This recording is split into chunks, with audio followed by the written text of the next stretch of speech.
தட்டைப்பயிறு குழம்பு தான் செய்ய போகிறோங்க. அதுக்கு என்னென்ன தேவையான இன்க்ரீடியன்ட்டுன்னு நான் சொல்லிடுறேன். சின்ன வெங்காயம், தக்காளி, மஞ்சத்தூள், கருவேப்பிலை, அதுக்கப்புறமா குழம்பு மிளகாத்தூள், தனி மிளகாத்தூள், அப்புறம் புளிக்கரைசல், தட்டைப்பயிறு இதுதான் தேவையானது. இப்போ நம்ம எப்படி செஞ்சோம் அப்படிங்கிறத நான் சொல்கிறேன். ஒரு கடாயில் எண்ணெய் ஊற்றிட்டு சின்ன வெங்காயம் போட்டுக்கோங்க. சின்ன வெங்காயம் போட்டதுக்கப்புறமா கருவேப்பிலை போடுங்க, தக்காளி போடுங்க. நான் சின்ன வெங்காயம் நல்லா வணங்கினதுக்கப்புறமா தக்காளி போடுங்க. இப்போ தக்காளி வந்து ஸ்டார்டிங்கில் போடுறதுக்கு மறந்துட்டீங்க அப்படின்னா நீங்கள் கடைசியாக கூட ஆட் பண்ணிக்கலாம் தக்காளியை, சரிங்களா? நாங்கள் வந்து 2 தக்காளி போட்டிருக்கோம். ஏன்னா இதை நம்ம வணக்கிட்டு மிக்சியில் போட்டு அரைக்க தான் போகிறோம். அதனால் ஸோ வெங்காயம் போட்டு கருவேப்பந்தலை போட்டு தக்காளி போட்டதுக்கப்புறமா மிளகாத்தூள், தனி மிளகாத்தூள் போட்டு நல்லா வணக்கி எடுத்து வச்சுக்கோங்க. சைடில் வந்து தட்டைப்பயிரை வந்து தண்ணி ஊற்றி உப்பு போட்டு நல்லா வேக வச்சு எடுத்து வச்சுக்கோங்க.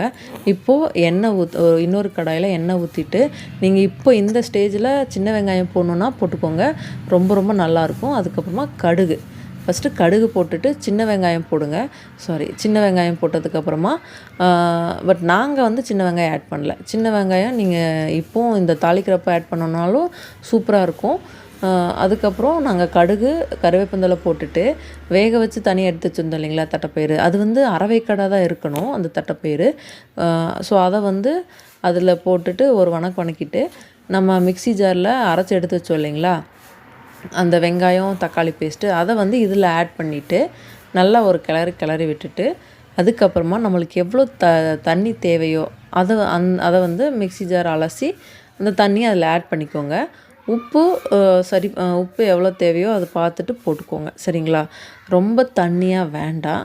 இப்போ நம்ம வந்து அந்த தட்டைப்பயிறு வந்து அரவைக்கடை தானே வேக வச்சு எடுத்து வச்சுருக்கோம். இப்போ இதில் போட்டு இந்த தண்ணி ஊற்றி கொதிக்க விடும்போது அந்த தட்டைப்பயிறு நல்லாவே வெந்துருங்க, சரிங்களா? அதுக்கப்புறம் நல்லா கொதி வந்து ஒரு 5 நிமிஷம் ஆனதுக்கப்புறமா புளிக்கரைசலை ஊற்றிடுங்க. புளிக்கரைசலை ஊற்றி நல்லா கிளறி விட்டதுக்கப்புறமா உப்பு எதாவது பத்தலைன்னா பார்த்து ஆட் பண்ணிக்கோங்க. ஸோ இந்த மாதிரி நல்லா வெந்ததுக்கப்புறமா புளிக்கரைசல் ஆட் பண்ணணும். ஆட் பண்ணினதுக்கப்புறமா அது ஒரு 5 நிமிஷம் கழித்து இந்த மாதிரி கொதி வரும். சைட்லலாம் நல்லா எண்ணெய் பிரிஞ்சு வந்து நிற்கும்.